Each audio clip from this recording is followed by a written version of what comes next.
But drought landscaping does not need to be an ugly or boring proposition, as our guest today, Cassy Aoyagi, will explain to us. Cassy is the co-founder and president of FormLA Landscaping. Her firm is responsible for the look and all the landscaping for the Dwell Outdoor section of the show floor. And for those of you who haven't gone to take a look at that, I encourage you to do that immediately after we're done here, because it's fantastic. She is a recognized expert in sustainable landscaping and California's water-efficient landscaping ordinances, and frequently shares her expertise through lectures, workshops, seminars, and events such as this one. So Cassy's work has been featured on many Los Angeles area garden tours, including the Echo Park Home and Garden Tour and the Theodore Payne Foundation Native Garden Tour, sponsored by the organization, the Theodore Payne Foundation, for which Cassy serves as the board president. Her work has been featured in the Los Angeles Times, on HGTV, and InStyle magazine, among many other outlets. So please join me in welcoming Cassy Aoyagi today. Cassy, as we discussed on email, we had hoped to have a representative from the LADWP or the state of California to kind of talk from an institutional standpoint about the drought and the various laws.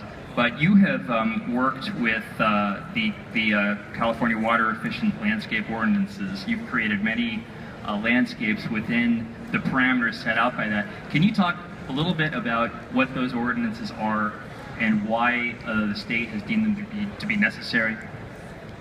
Yeah, I can, and I'll speak about it a bit anecdotally because I'm not a law or ordinance expert, but essentially it's the state's job, the Water Department of Resources, to deliver safe and healthy drinking water statewide. And some of the things they do to make that happen is they create programming and funding. One great example of that is the Proposition 84 Safe and Clean Water Drinking Act. And one of the wonderful things that's just happened recently is that Governor Brown has added about $200 million of funding to qualified programs. One of the programs that Will had mentioned, the Theodore Payne Foundation, was a beneficiary of the Prop 84 Safe and Clean Water Drinking Act, and we were awarded almost $1 million to pursue our mission in promoting California native plants and teaching about sustainable landscaping. So it's a really impacting program when they create funding, when they find the funding, and again, it all results in all of us receiving clean and safe drinking water. And given the last 2 years of record drought, that education and funding is more important than ever. And the bottom line is just that with these drought conditions, which used to come more periodically, it's become almost more of a permanent condition here, and that the idea is that we can't continue to do things as we have been doing, and we have to kind of force the issue from the state's perspective of really rethinking how we landscape, right? Well, yeah, I think there might be a misconception about what the climate in California, and that's probably because the human span is much shorter than the evolution of California, and so we're very used to what we experience, and when we see that in a short-term perspective. But most of California doesn't receive the kind of water that other areas in the world and the country get, and so we need to be thinking long-term in everything we do, including the way we use our water resources, or we will run out. Right, and for a long time here in Southern California, people were creating this sort of lush green grass, lawns and yards of the sort that you might see in the Northeast maybe, or in the Midwest. Is that fair to say? And it's time to start maybe rethinking what that is and could be? Well, I think rethinking what that is and what it could be, definitely, but it doesn't mean that you won't have a necessarily lush-looking garden. And I think that's the huge key here. Well, my next question, that's a perfect setup to my next question, which is, what are some of the popular misconceptions that you hear about what drought-resistant landscaping means? For instance, the idea that if you're, landscaping in a responsible way, that it's brown or boring or monochromatic. Oh, this is a perfect slide. I think even most of the people that call me to talk about drought landscaping or looking to hire me to help them with this idea or this transformation that they're looking to have, even people that believe they should save water and believe that what FormLA or what anyone else like me is doing is the right thing, the very first thing they do is they show me a picture of what they're terrified their drought-tolerant landscape is going to look like. They're afraid it's going to look like rock and cactus. And so the very first thing I do is I try to get a really good understanding of what their vision is for their landscape, what their aesthetic needs are, what their practical needs are, and all of that feeds into me helping break through the misconception, because there are solutions for all of this. And in our nursery, the California native nursery now, it's grown tremendously. There's over 500 species of California native plants, and if you've ever traveled throughout California, yes, we do have some desert plants and some succulents, but has anybody visited the Pacific Northwest in California? I mean, it is it's practically like a tropical rainforest, and so I've never seen anything quite so lush throughout California, and that lushness starts fairly close to Santa Barbara, and depending on how far inland you are and what your elevation is, it goes all the way to the northern tip of California. So these hundreds of species of plants allow us to give you a lush result, but still be really responsible. And the parameters are much wider than most people really realize. It gives you a lot of variety, a lot of ways to design differently to basically to your clients' needs and specifications. Yeah, and something about one of the really fun things about California is its uniqueness in the world. It is one of the most biodiverse states that in the world. And if you've traveled around California, you'll find your coastal mountains, your deserts, you have many mountain ranges, and from west to east, and all of these things create the diversity that we're talking about and give you the flexibility to have some really special results.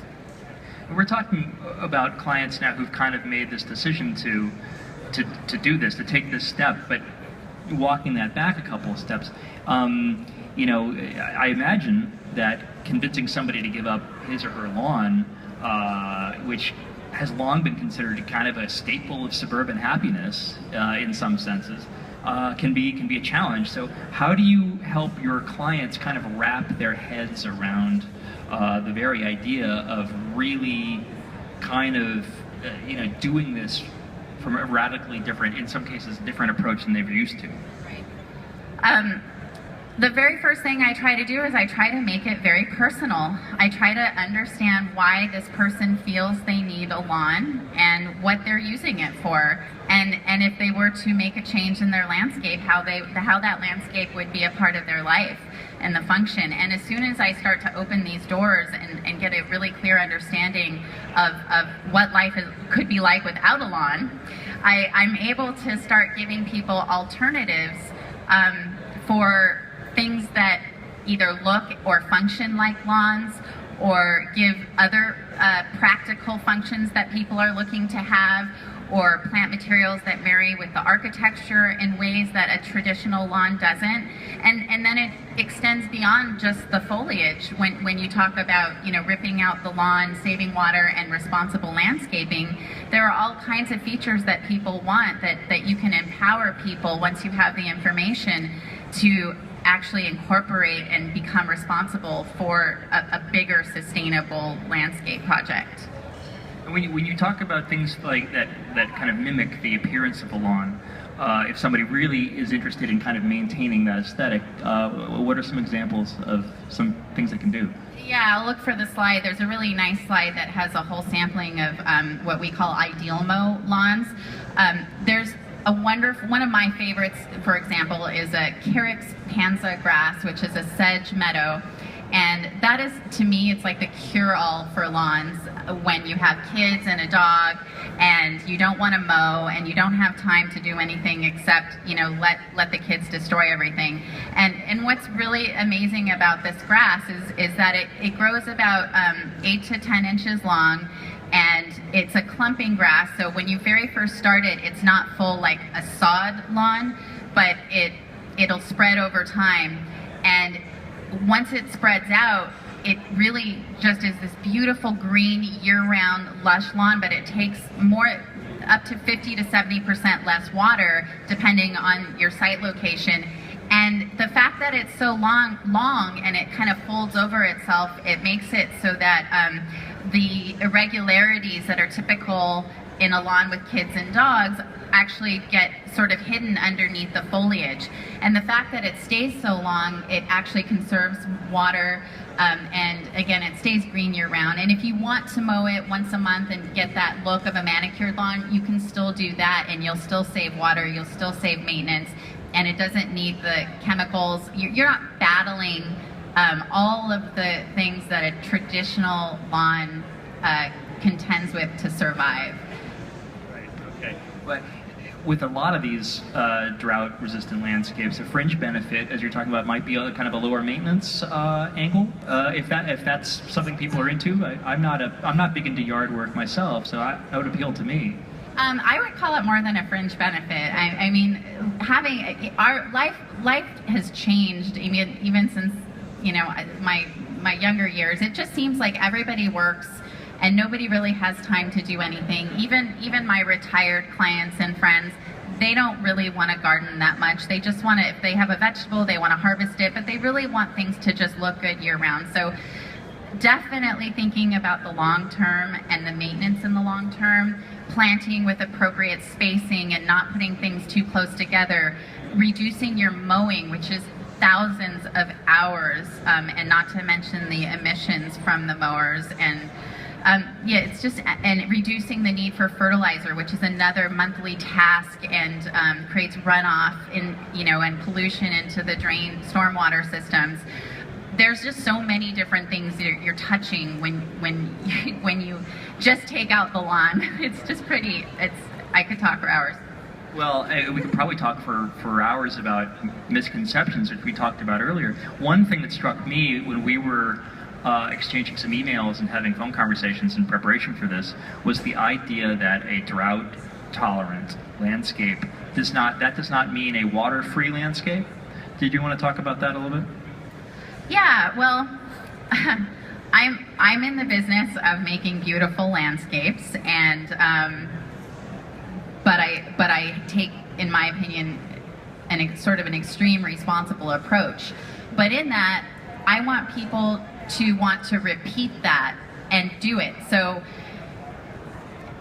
we definitely encourage some watering in the dry season, because if everybody has, this was the picture I was talking about the different lawn types, by the way, but if everybody has, let's say, 100% native garden, which we very much believe in, but doesn't put any water on it at all supplementally during the summer, I think that you're going to have a hard time promoting that concept. And I think that the amount of water you save just by going to a more efficient irrigation system and going to predominantly native plants gives you significant enough savings to afford to provide supplemental water to make your neighborhood feel like this is a good thing, and to spread the word, and for people not to walk by your yard and say, why would anybody do this? That's not the result we're looking for. Right. I imagine we're going to leave some time for questions at the end. I imagine people will have some, but are there some other questions that people come to you with, like typical questions that people come to you with that maybe we haven't addressed yet? I imagine there are probably a lot of them. There's tons of questions. I think the biggest question is that people want to take out their lawn, either because of the incentives that are being promoted or because they know it's the right thing, but there's just this big wall because people just don't know what the next step is. They don't know what to do. They don't know what would go in its place. And that is a huge process to help people even imagine, and I can visualize it. It's like you're remodeling your kitchen. Well, it's really easy to envision what you want in your kitchen, but horticulture and plant material is just not our typical, it's not something that's very tactile until the material is in place and it's a living, breathing thing and it's dynamic, it's always changing, but your kitchen is the same. It's very, you can really get your head around it. And so it's really working with somebody to try to figure out how to give them the vision and embrace what the possibilities are. And that's really the primary question, is people want to do the right thing and they just can't even get past the lack of vision. Right. Well, that's a good segue to another question I was going to ask you, which is, what can people do to kind of get started with this on their own, particularly if they may not have the money to hire a professional landscape architect? Yeah, well, I care very much about the people that don't call us. It's the people that call us, you know, you're taking care of, but it's really all the other people that maybe don't have the budget and don't have the resources to hire somebody like me. So there are so many resources, and one of them in particular that I'm a huge fan of is the Theodore Payne Foundation. That's a nonprofit that's been around since the early 1960s, and all we do at the foundation is sell California native plants and educate people about alternatives to traditional landscaping. We show you how to utilize the plants, maintain the plants. We have an annual garden tour that's been in place for 11 years, and that's a tool that I use for my clients to see how beautiful native landscapes can be. And if you're just starting to get into this world of what is possible if you want to take out a lawn or just start to slowly transition, I would definitely hit that tour in April, because it is one of the best garden tours, most affordable and best garden tours that there is in LA. Another thing is, if you're a do-it-yourselfer and you're not sure what you want to do, but you know you want to take out your lawn, stop watering. Just stop watering, because that is inspiration alone when that brown lawn is in your neighborhood and you're the eyesore, to start figuring out what you're going to do. And I think a brown lawn is a statement.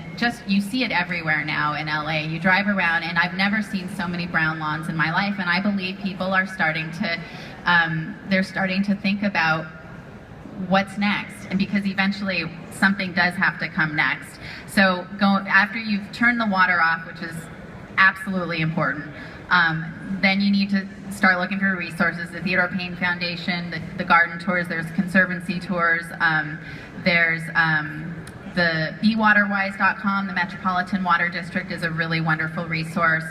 There's classes, usually. Some of this funding that I've been talking about really is for you to go and take classes with your local city. I know the city of Santa Monica has wonderful programs for classes. They have a Green Garden Academy with the city of Santa Monica, which is really wonderful. I know the West Basin has a program. So your local water district is definitely going to have programs for you to look into how you can make this transformation in steps.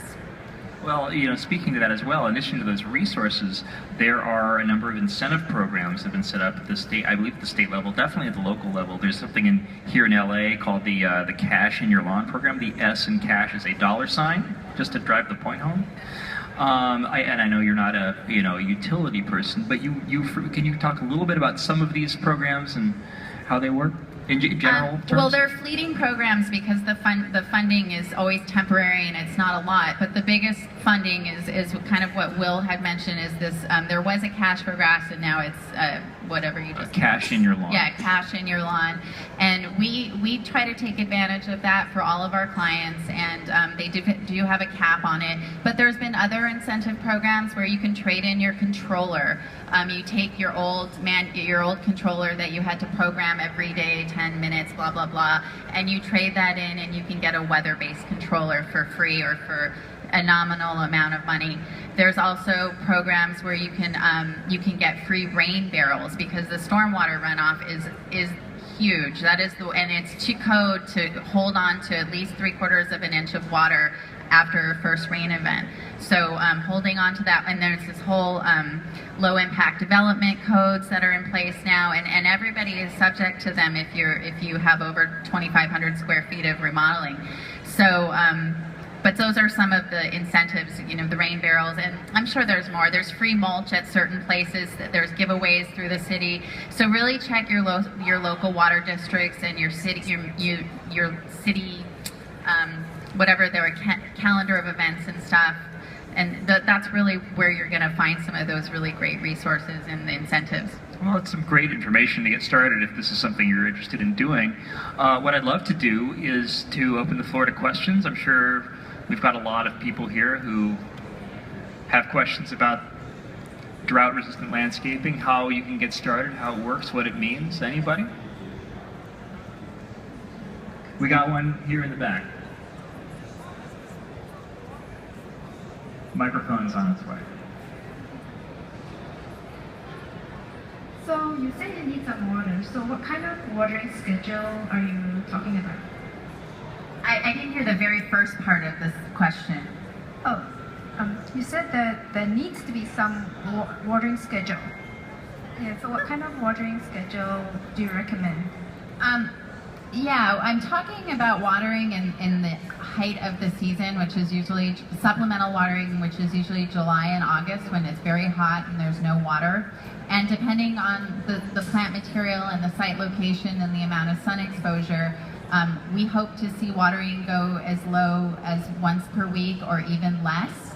If you have one of these alternative lawns in the summertime, we probably ultimately, when it gets established, hope to see it just getting watered about once a week. And there's other California natives that maybe you can water once a month, but I still encourage supplemental watering.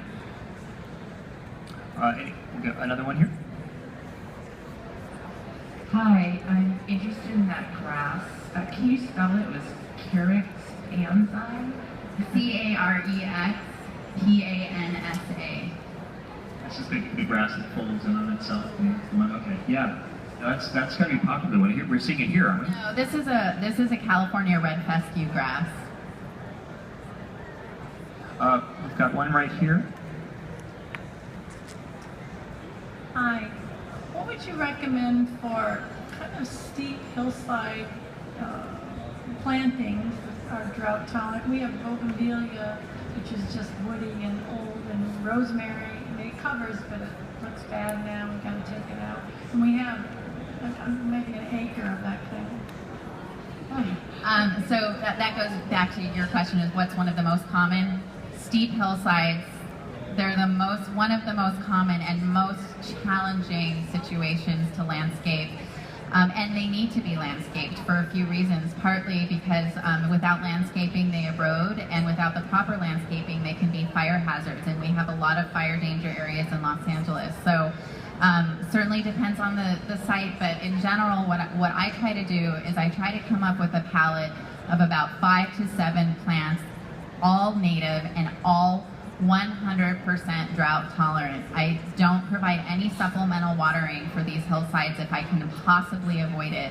And I'll tell you a little bit why about that in a second. But the palette of plants I'm talking about are dwarf coyote bush, California sages, California fuchsias, maybe some larger bushes if there's space, because you need to keep those spaced out quite a bit.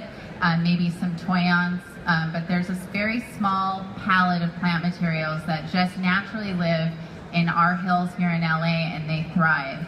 And the reason that I try to do these hillsides without supplemental watering, contrary to what I was telling you earlier, is because the maintenance on these hillsides to get these plants established is almost impossible a lot of the time. Or you just don't have the resources to do it, either to pay a gardener, or the gardener doesn't have the knowledge, or you yourself can't do it, or it's just inaccessible. You have to rope yourself in, and believe it or not, we have projects where we do that. And if you are adding supplemental water, you are basically just battling weeds, and that's the thing that's going to choke out the plants. So the way we approach a project like that is we come up with the palette of maybe 5 to 7 plants. We space them I tend to space conservatively, meaning if a plant gets 8 feet wide, I really try to leave the full 8 feet, because normally it'll get bigger than the 8 feet it says in writing. But on hillsides, because usually the soil is so poor, I plant much, much, much closer together. So if I have a coyote bush that's going to get 6 feet wide, I'll plant everything 18 inches on center. Partly because it's going to grow a lot slower, but partly because you're not adding any supplemental water and you'll have a lot of losses the first, second, and third season. And so I recommend planting October, November, when it naturally cools down, when the days get shorter, and when we hopefully get rain. And then do the best you can do weeding throughout the year. And then next October, November, start the whole process over. Start filling in anything that died.